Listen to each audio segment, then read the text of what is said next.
Fala família Novo Som, tudo bom? Eu gostaria de conversar com vocês, gostaria de ter esse momento com vocês. Imagino que vocês tenham visto o nosso comunicado.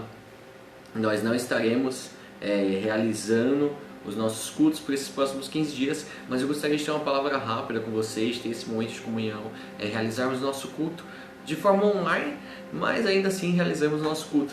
Espero que vocês estejam felizes como sempre. Aliás, Jesus, Ele é tudo que nós precisamos para sermos felizes. Jesus é suficiente para que nós venhamos ser felizes em todo tempo. Ele deixa isso claro lá nas bem-aventuranças e nós concluímos agora a nossa série na montanha e nós podemos ver isso daí. Estamos na série de mensagens Novo Coração. Eu quero lembrar vocês de que no dia 22, hoje, domingo, nós estamos começando o nosso jejum, ok? E eu quero convidar você, Lucas, eu não sei ainda se eu vou fazer, eu te convido a fazer, que você venha junto com a gente nesse novo tempo, nesse processo de amadurecimento, investir tempo no jejum, ok? O jejum é uma prática que Jesus deixou, ele já imaginava que seria algo comum para nós, assim como a oração, assim como a leitura da palavra. Então vamos passar esses próximos 21 dias em jejum, também intercedendo pelo mundo, intercedendo pelos nossos irmãos, nossas irmãs, e por aqueles que ainda não conhecem o Pai nesse momento de crise. Eu tenho paz no meu coração, sei que é algo passageiro, mas existem pessoas que não conhecem a Deus, e esse é o momento certo para que nós venhamos nos posicionar, venhamos crescer dentro de Deus, dentro de um casulo. Nós vamos crescer para que quando essa crise venha passar, nós venhamos estar preparados, ok? Conto com vocês e vamos arrebentar nisso daí. Eu queria ler com vocês o texto de Gálatas, capítulo 4, versículo 1, vai estar projetando aqui. Eu queria estar lendo com vocês, ok? A Bíblia diz: digo mais isso, enquanto é menor de idade, o filho que vai herdar a propriedade do pai é tratado como escravo, mesmo sendo de fato o dono de tudo. Enquanto é menor, há pessoas que tomam conta dele e cuidam dos seus negócios até o tempo marcado pelo pai. Assim também nós, antes de ficarmos adultos espiritualmente, fomos escravos dos poderes espirituais que dominam o mundo. Mas quando chegou o tempo certo, Deus enviou o seu próprio Filho, que veio como filho de mãe humana e viveu debaixo da lei, para libertar os que estavam debaixo da lei, a fim de que nós pudéssemos nos tornar filhos de Deus. Amém? Gostaria de orar com você. Pai, que essa noite o Senhor venha ter liberdade para ministrar nos nossos corações. Essa é a sua palavra e nós acreditamos que a sua palavra ela é verdade. Nós acreditamos naquilo que o Senhor tem para nós acreditamos naquilo que o Senhor quer nos ensinar. E que o Senhor venha ter liberdade para ministrar em cada um dos meus irmãos, dentro das suas casas, em cada família da Novo Som. Que o Senhor venha nos instruir, que o seu espírito de sabedoria, de revelação venha ministrar dentro dos nossos corações, para que nós possamos entender de forma completa aquilo que o Senhor quer nos ministrar nesse novo tempo, nesse novo momento que o Senhor tem preparado para nós. Pai, eu te agradeço porque antes de pedirmos qualquer coisa, nós já temos do Senhor o sim e o amém. E o Senhor irá fazer infinitamente mais do que aquilo que pedimos ou pensamos. A tua palavra diz que se guardarmos a sua palavra no nosso coração, poderíamos pedir qualquer coisa e o Senhor nos daria. Pai, então nos dê entendimento das suas verdades para que possamos amadurecer, assim como Cristo crescia com sabedoria e graça perante Deus e os homens, para podermos cumprir e realizar o propósito que o Senhor definiu para nós. Irmãos, o apóstolo Paulo começa fazendo uma alegoria que fazia total sentido na época. Estudiosos não sabem afirmar se isso era costume ou lei do Império Romano, mas a verdade é que para a gente isso não importa. De acordo com algumas literaturas antigas, isso era tanto lei como costume. E provavelmente pela extensão do Império Romano, isso em alguns lugares era lei, em outros costume. Algumas pessoas acreditam que pela dificuldade de se definir o tempo exato disso, muito provavelmente o que o Paulo está falando era um costume que com o decorrer do tempo se tornou lei do Império. Mas a verdade é que Paulo está estabelecendo uma comparação sobre quem nós somos. No versículo 3 ele fala assim: assim também nós. O que Paulo está falando? O filho, quando é novo, por mais que herdeiro, ele é tido como escravo até o tempo determinado pelo pai, que definiria a sua maioridade. Mas até isso acontecer, ele não poderia administrar nada da sua herança. Isso significa que não basta ter uma herança para poder usufruir dela. Era necessário maturidade. E isso é algo que nós precisamos entender. Por mais que se formos ser fiéis à exegese do texto, aquilo que a Bíblia realmente está dizendo nesse momento é que, por mais que somos filhos, antes da vinda de Cristo e a manifestação física dele, éramos escravos, não tendo nós direito a nada. Mas depois da vinda dele, temos total acesso para nos relacionarmos com o Pai, sendo nós seus filhos. Assim, precisamos entender que, mesmo para nós, que vivemos esse maravilhoso tempo da graça, da nova aliança, onde somos filhos de Deus, de um Pai de amor, precisamos entender e reconhecer, por maior e mais extraordinária, por mais poderosa e incrível que sejam as heranças, ainda nessa vida, sem maturidade, não poderemos usufruir da herança de forma completa. Quando olhamos para a Bíblia e passamos a entender ela, começamos a ver que para vivermos a completa herança de Deus, Cristo é suficiente, ponto. Acabou. Porém, precisamos deixar Ele ter acesso total dentro de nós. Por isso, vemos Jesus durante toda a sua vida, deixando claro um nível de fé, onde para uns ele dizia grande é a sua fé, e para outros ele dizia pessoa de pequena fé. E onde ele encontrava uma grande fé, ele conseguia cumprir o seu propósito. Porém, onde ele não encontrava, ele não conseguia realizar muita coisa. Foi assim que aconteceu lá em Nazaré. Então, sim, Jesus é suficiente, porém precisamos aprender a deixar Ele fazer o que Ele quer fazer. Confiar totalmente em Jesus, crer nele, ter fé nele e deixar de ser entrão, deixar de se meter nas coisas que são de Deus, as coisas que são divinas, independente da gente não entender, compreender que os planos de Deus são maiores e melhores que os nossos. Hebreus 11 fala que sem fé é impossível agradar a Deus. Tiago 1 fala para pedirmos com fé, não duvidando, porque o que duvida não vai receber nada. É como a onda do mar que vem e logo vai embora. Hebreus 6:12 fala que não podemos ser preguiçosos, mas precisamos ter fé, persistência e paciência para que assim a gente possa receber tudo que Deus prometeu. Em 2 Pedro 1, Pedro está falando: acrescente a fé de vocês a bondade, o conhecimento e a devoção. Queria ler com vocês 2 Pedro capítulo 1, a partir do versículo 5. Por isso mesmo, faça todo o possível para juntar a fé que vocês têm à bondade, e a bondade juntem o conhecimento, e ao conhecimento o domínio próprio, e ao domínio próprio juntem a perseverança, e a perseverança a devoção a Deus, e a devoção juntem a amizade cristã, e a amizade cristã juntem ao amor, pois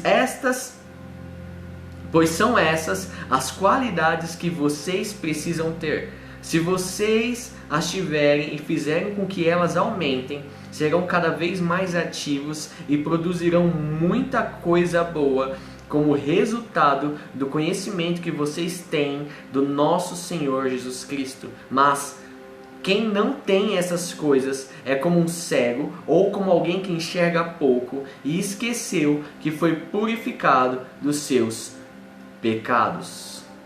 Só até aqui. Agora, o grande problema é que temos vivido tempos onde as pessoas estão vivendo uma utopia, acreditando que só vir à igreja, vivendo de uma forma religiosa, vão ver tudo que Deus tem, e isso não é verdade. Um dos ingredientes necessários para vivermos tudo que Deus tem se chama maturidade. Precisamos entender, em primeiro lugar, o quão top, maravilhosa e incrível é a herança de Deus. Mas, da mesma forma que você, pai, não deixa o seu filho, que é criança ou menor de idade, dirigir o seu carro, Deus, em sua soberania, não irá fazer de forma muito diferente, cara. Quando nós lemos a Bíblia, não só nesse texto de Gálatas 4, nós podemos ver que Deus deixou claro que gente matura não está pronta para gerenciar a herança. Quando vemos Lucas 15, nós vemos o exemplo lá do jovem, do filho pródigo, que pega a herança e acaba com tudo justamente porque não possuía maturidade para aquilo. Um exemplo que geralmente você pode pegar como análise é ver que quem geralmente ganha, cerca de 90% das pessoas que ganham na loteria, elas vão acabar com as suas riquezas em pouquíssimo tempo. E por que isso, Lucas? Por que os caras vão acabar? Porque o dinheiro é amaldiçoado, com certeza? Cara, eu não vou entrar sobre se o dinheiro é amaldiçoado ou não, mas se você for ver herdeiros de heranças milionárias que não fizeram nada para conquistar e não foram preparados para aquilo, eles perdem essas riquezas em tamanha velocidade como alguém que ganha na loteria. Isso significa que a herança é maldita? Não. Isso significa que toda pessoa que é introduzida na gestão de algo que ela não foi preparada e não tem estrutura para isso, ela tem uma grande probabilidade de comprometer aquilo que foi confiado a ela. Isso não é um fato estatístico, cara, apenas no mundo natural, mas sim um reflexo do mundo espiritual. Por isso Paulo, quando ele escreve para Timóteo, ele fala: não levanta um líder que seja muito jovem na fé. Só para você ter ideia, os levitas, para começarem a cooperar no templo, começarem a ajudar, começarem a trabalhar no templo, os caras precisavam ter no mínimo 20 anos. Dependendo da função, 25. Os sacerdotes começavam só depois dos 30 anos. E talvez você não queira acreditar nisso, mas se você ler a Bíblia, você vai perceber que por mais que Jesus, com seus 12 anos, ele já dava um chapéu nos mestres da lei lá no templo, ele só foi exercer o ministério depois dos 30. Quando a Bíblia fala de maturidade, nunca é só questão de dons espirituais. Na verdade, geralmente não tem nada a ver com dons espirituais. Por isso Paulo fala a Timóteo sobre não levantar ninguém novo na fé. Porque independente de como ele se expresse e flua nos dons, ele não teve tempo para se desenvolver e amadurecer. Isso fica nítido como costume na Bíblia quando vemos que eles não levantavam líderes imaturos. Na verdade, acredito que líderes imaturos fazem mais mal do que falta de liderança. Eles produzem mais dano à igreja do que falta de líder. Vemos isso em Atos, quando Paulo e Barnabé estão implantando igrejas e eles chegam lá e começam a meter o gás e treinam a galera e começam a instruir, ficam um tempo e falam, cara, segura a onda e faz aquilo que a gente ensinou, a gente vai para outra cidade, mas a gente vai voltar. E eles iam para outra cidade, eles repetiam esse processo, e só em Atos capítulo 14 é que vemos eles voltando para aquelas primeiras igrejas, aqueles primeiros lugares onde eles tinham estabelecido uma igreja para levantar assim os seus primeiros presbíteros. Significa que quando eles saíram, deixaram sem liderança, porque é melhor ficar sem liderança do que com líderes imaturos. Precisamos entender a importância de amadurecer para cumprir o propósito de Deus. Maturidade é algo que precisamos entender que não vem sem tempo, não é algo instantâneo. Eu gostaria de ler com vocês Marcos capítulo 4, versículo 26 ao 29. Jesus disse: o reino de Deus é como um homem que joga semente na terra.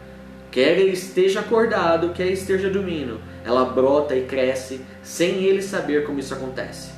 É a própria terra que dá o seu fruto. Primeiro aparece a planta, depois a espiga e mais tarde os grãos que enchem a espiga. Quando as espigas ficam maduras, o homem começa a cortá-las com a foice, pois chegou o tempo da colheita. Você faz a plantação, cara.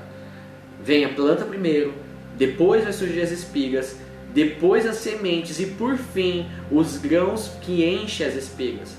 Você não planta algo em um dia e colhe no outro. O reino de Deus tem processos no plano espiritual, assim como tem processos no reino material.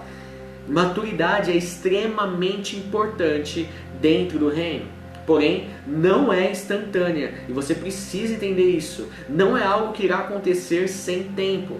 Mas a principal pergunta é: só o tempo me garante a maturidade, Lucas? E a resposta é não. Se nós lermos Hebreus, o capítulo 5, o versículo 12 vai falar: depois de tanto tempo, vocês já deviam ser mestres, mas ainda precisam de alguém que lhes ensine as primeiras lições dos ensinamentos de Deus. Em vez de alimento sólido, vocês ainda precisam de leite.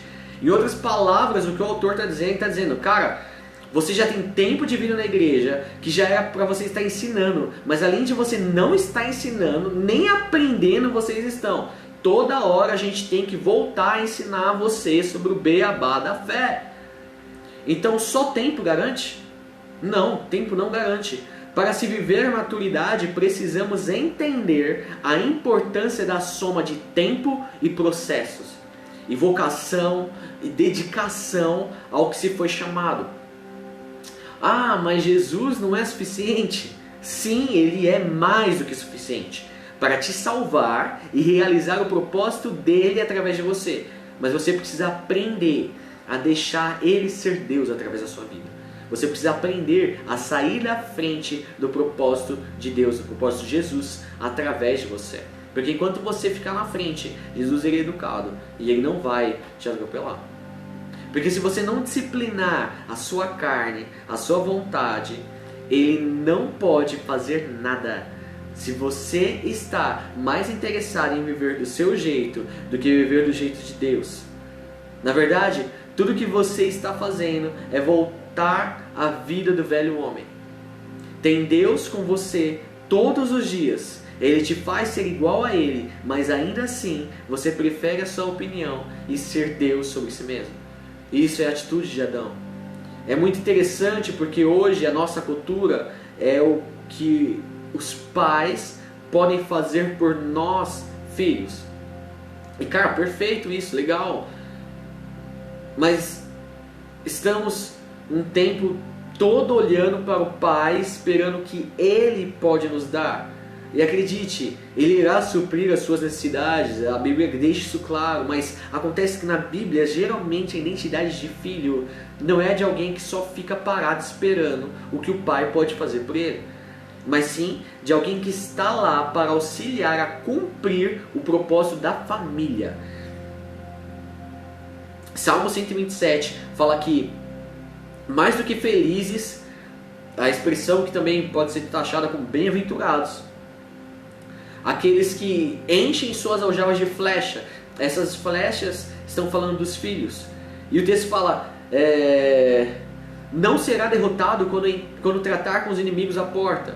O que isso significa, Lucas? Que quando for resolver a treta com um invasor, quanto mais homem com cara de bad boy ter atrás do pai, mais protegido vai estar a família.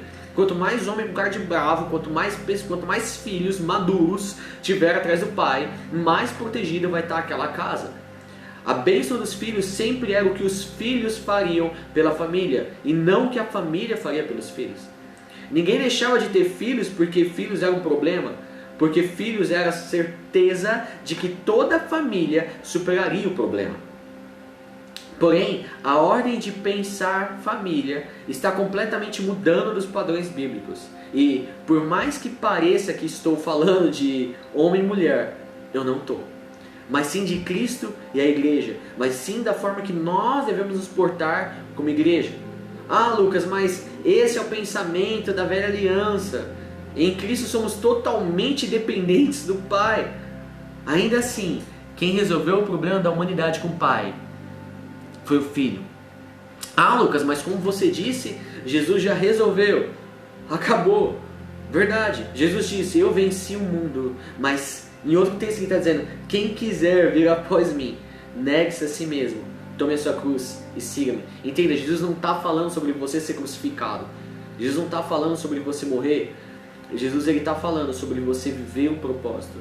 A Bíblia fala em Apocalipse que o cordeiro que foi imolado desde a eternidade, antes de Adão pecar, Jesus já tinha decidido carregar a cruz. E não a cruz de madeira, mas sim a cruz do propósito, em abrir mão. A Bíblia fala que sendo ele Deus, não usurpou ser igual a Deus, antes se fez servo de todos.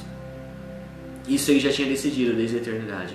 A cruz de Jesus não foi um madeiro, a cruz de Jesus foi uma decisão em favor de você. Você precisa entender que cristianismo não tem nada a ver com você. Precisamos parar com esse pensamento de moleque mimado, criado por vó, que tem tudo do seu jeito, no seu tempo. O evangelho só tem a ver com você até te alcançar.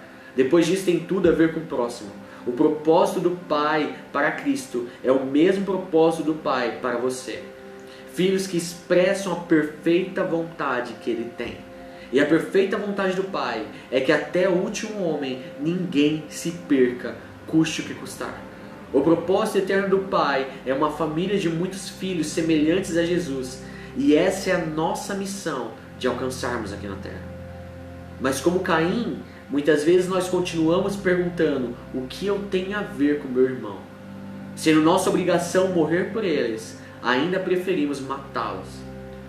João 13,34, Jesus ele fala: um novo mandamento eu dou para vocês, cara. Ama o próximo como eu estou amando você. Você precisa entender, nós precisamos entender que ser Cristo aqui na Terra não tem a ver em viver somente as bênçãos dele. Enquanto você pensar isso, você jamais vai entender o que isso realmente significa em sua totalidade. Ser Cristo tem a ver com agir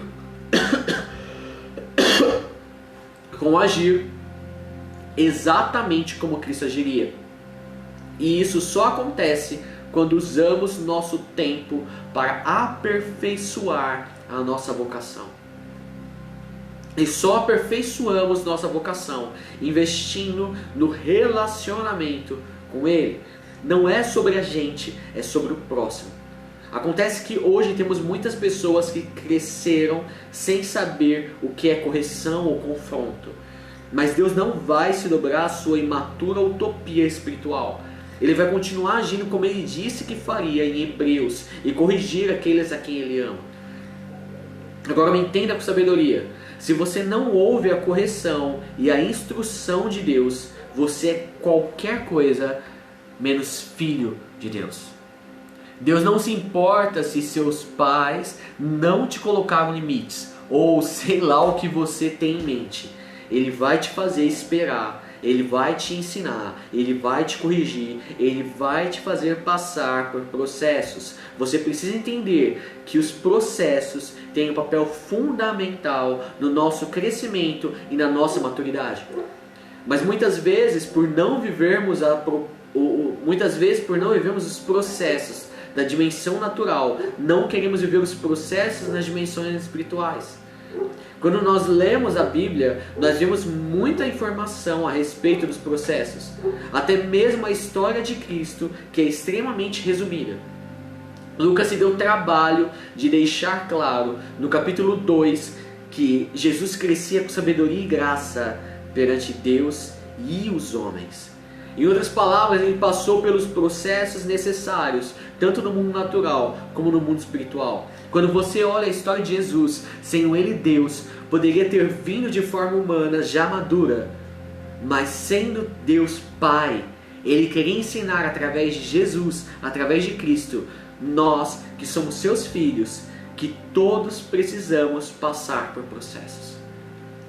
Acontece que passamos por processos e por termos uma mentalidade imatura, quando Deus nos deixa esperando, ou nos fala não, ou resolve nos ensinar de alguma forma, começamos a agir como se o céu estivesse gritando: eu não amo você, sendo que na verdade é exatamente o contrário.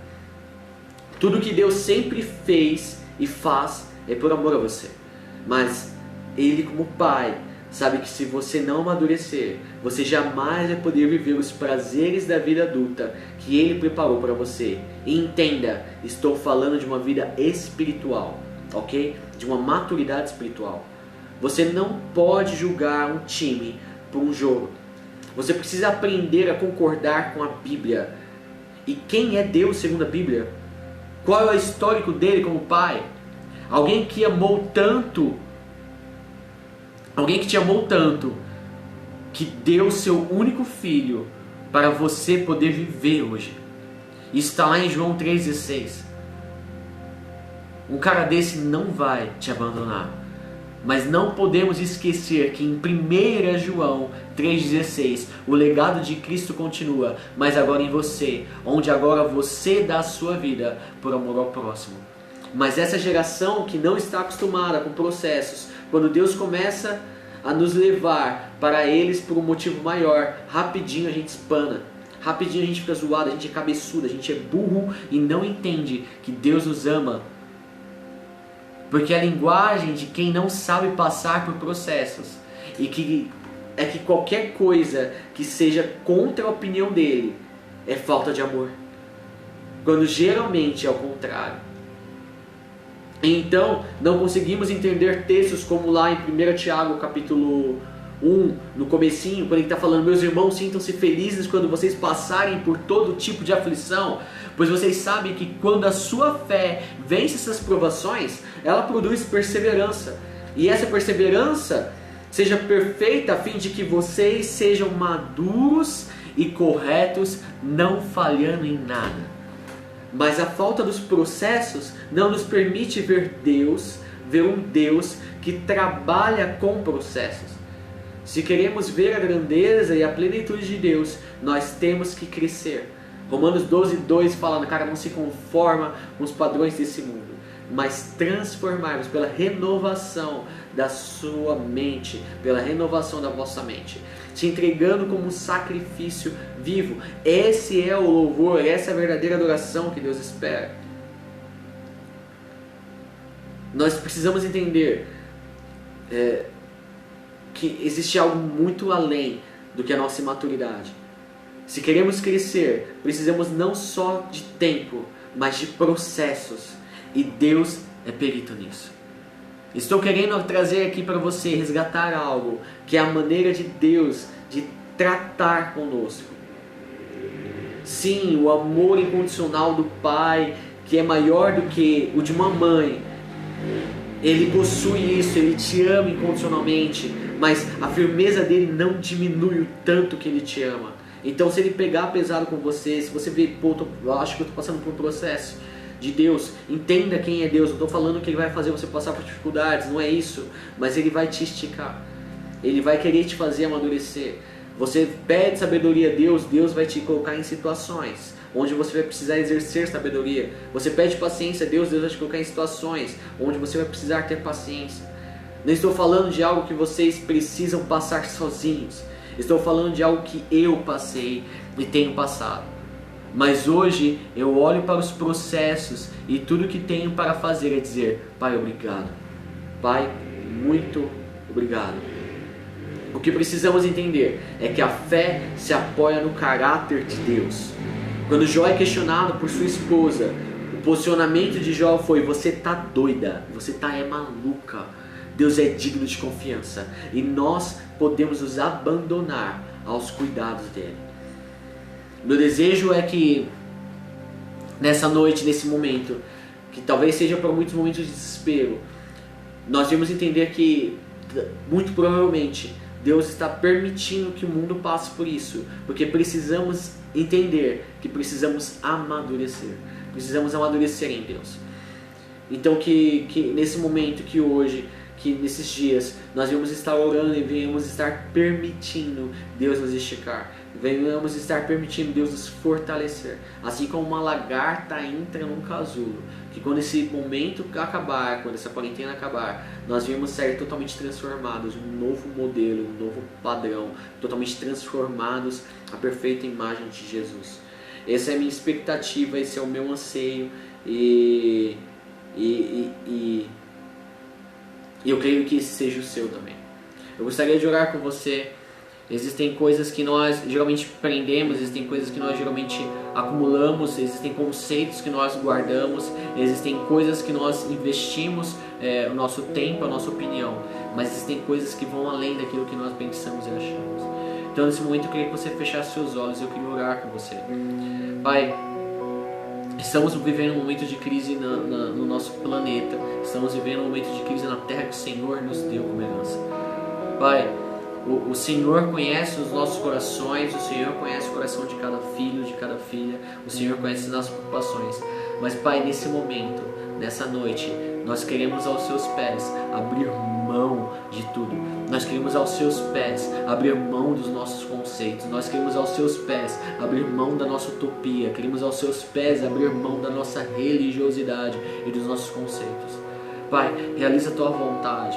Pai, realiza os seus desejos, porque nós acreditamos que o Senhor é maior. Minha oração nessa noite é que cada irmão e cada irmã na sua casa venha ter a liberdade de ser ministrado através do seu Espírito. Pai, que o Senhor nos leve a avançar, que o Senhor nos leve a crescer, que o Senhor nos leve a romper. Existem coisas muito mais profundas e mais íntimas dentro da eternidade que nós podemos viver hoje, mas é necessário que nós venhamos amadurecer. Então nos leve ao amadurecimento. Faça em nós aquilo que o Senhor fez através de Cristo, aquilo que o Senhor fez em Cristo. Nos leve a amadurecer, gere em nós um desejo da Tua presença, um desejo de se relacionar com o Senhor, um desejo de te caçar, um desejo de estar junto contigo. Pai, gere em nós um desejo de te expressar perfeitamente, como Cristo te expressava perfeitamente, ainda que sim seja necessário que nós venhamos a amadurecer. Nos faça amadurecer, mas cumpra o seu propósito através das nossas vidas. Que nós venhamos ser a resposta que essa nação espera.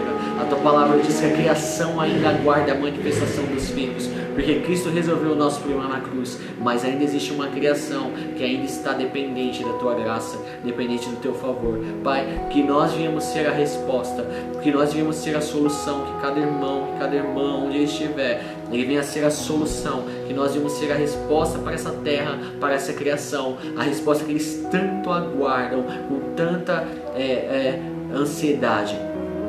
Pai, que o Senhor continue guardando, que o Senhor continue nos ministrando, que o Senhor continue nos levando a entender, que o Senhor venha estar ministrando os nossos corações no decorrer dessa semana, nos levando a avançar em Ti. Pai, eu te peço, quebra os nossos conceitos imaturos, quebra a nossa imaturidade, a nossa irresponsabilidade, a nossa cabeçudice, a nossa burrice, a nossa arrogância. Pai, quebra e nos faz novamente, nos faz ser como o Senhor espera que nós devemos ser, nos faz ser como o Senhor deseja que nós devemos ser. Essa é a minha oração, essa é a nossa oração como seus filhos, essa é a nossa oração como família, para que nós venhamos poder ecoar esse novo som que o Senhor tem ecoado sobre nós na eternidade. Pai, nos faz de novo, nos faz amadurecer. No nome do Senhor Jesus, eu te agradeço, porque o Senhor tem estado conosco e tem cuidado de nós. Obrigado. Estou pra render tudo que sou a Ti, tudo que eu tiver. Receba aqui, Senhor, o meu perfume, minhas lágrimas que vão cair. Basta um olhar no Teu rosto, fui perdoada logo que Te vi. E todos os meus tesouros, e todos os meus tesouros vou derramar diante de Ti.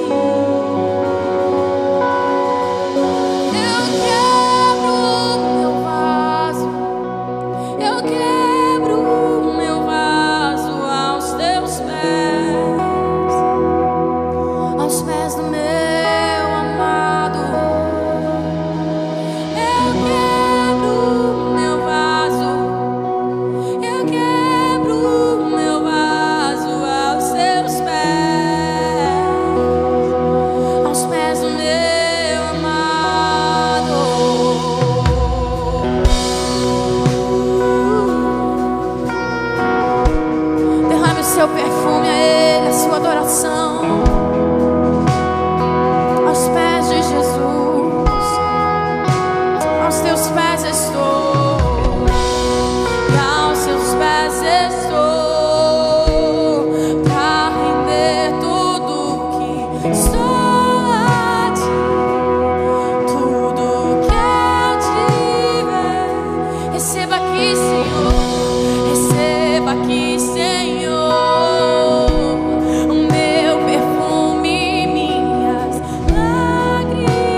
pra si, nada pra si.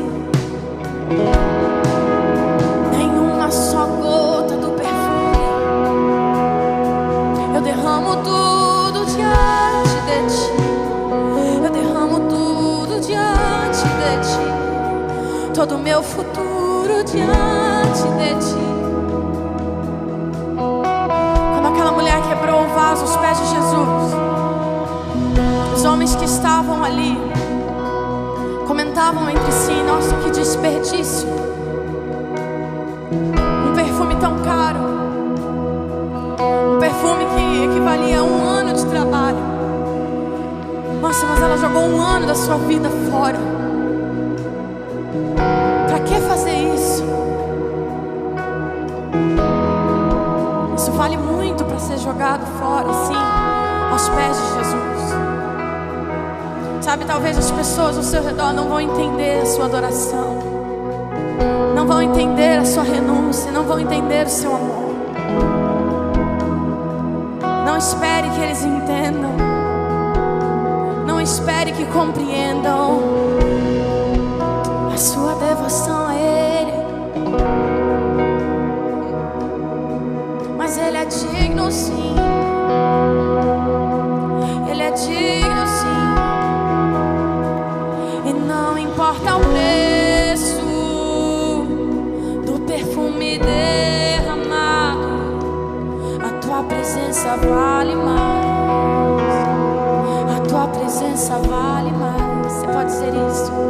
E não importa o preço, não, do perfume derramado, a tua presença vale mais. Tua presença vale mais. Levante sua voz. E não importa o preço. Esse é o som da tua igreja que derrama tudo. A tua presença vale mais. Tua presença vale mais. E não importa o preço do perfume derramado, a tua presença vale mais, muito mais. Oh, mais uma vez diga: oh, e não importa o preço do que eu deixei pra trás, do perfume derramado, oh, a tua presença vale mais, Jesus. Tua presença vale mais. E não importa o preço do perfume derramado, a tua presença vale mais. Oh, vale mais. Então eu quebro meu vaso, eu quebro meu vaso aos teus pés, aos pés do meu amado. Eu quebro meu vaso, eu quebro meu vaso aos teus pés, aos pés do meu amado. Oh, o Espírito Santo te mostra o que é o seu vaso nessa noite. O que é que você precisa abrir mão? O que é que você precisa jogar ao chão? Deixar quebrar, deixar que vá diante da presença dele. Oh, ele troca projetos, ele troca sonhos. Oh, o Senhor está desfazendo alguns planos humanos aqui nessa noite. Ele está colocando sonhos do coração dele no teu coração. Oh, ele está desfazendo alianças que não vieram de Deus, relacionamentos que te afastam da presença dele. Não tenha medo.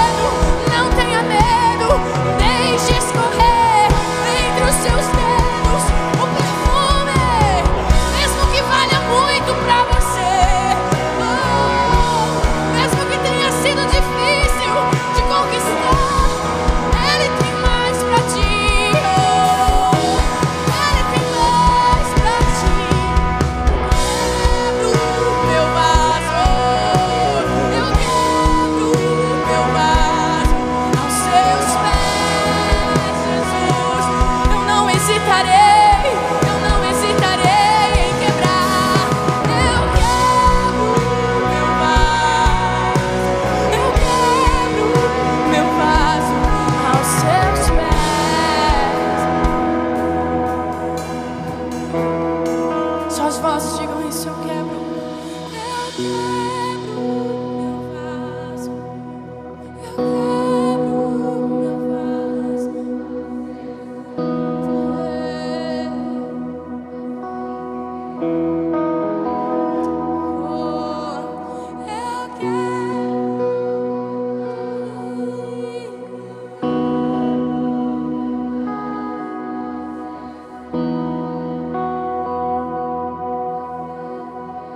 De todo o coração, diga a Ele.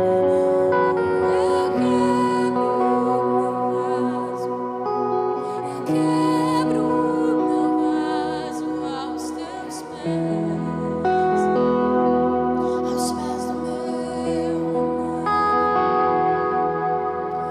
Eu quebro meu vaso, eu quebro meu vaso aos teus pés.